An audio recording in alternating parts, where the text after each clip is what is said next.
શિનોર તાલુકાના સેગવા અને વનિયાદ ગામે નવીન બનેલ શાળાના ઓરડાઓનું ધારાસભ્ય અક્ષયભાઈ પટેલના હસ્તે લોકાર્પણ કરવામાં આવ્યું, જ્યારે ટિમ્બરવા ગામે નવીન બનનાર શાળાના ઓરડાઓનું ખાતમુહૂર્ત કરવામાં આવ્યું.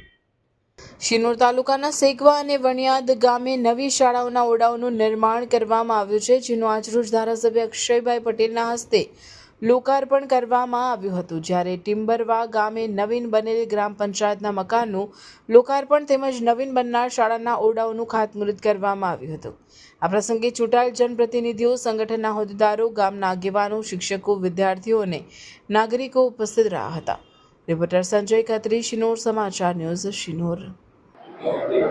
પંચાયત ઘરનું પણ આજે ઓપનિંગ હતું. એની અંદર લગભગ ટિમ્બરવા ગામની અંદર જે સ્કૂલનું આજે ખાતમુહૂર્ત હતું, એની અંદર લગભગ 80 લાખના ખર્ચે આપણે ત્યાં નવા બિલ્ડિંગનું આજે બનાવવા જઈ રહ્યા છે એનું હતું. બીજું ટિમ્બરવા ગામે 27 લાખના ખર્ચે પંચાયત ઘર હતું, એનું ઓપનિંગ હતું.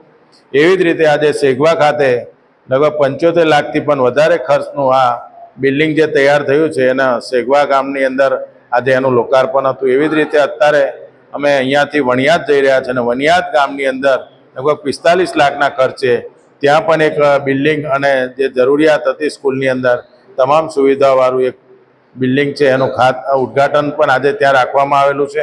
એવી જ રીતે 3 અલગ અલગ ગામની અંદર આ 4 જાતના આજે બિલ્ડિંગ અને મકાનોનું ખાતમુહૂર્ત ને ઉદ્ઘાટન રાખવામાં આવેલું હતું.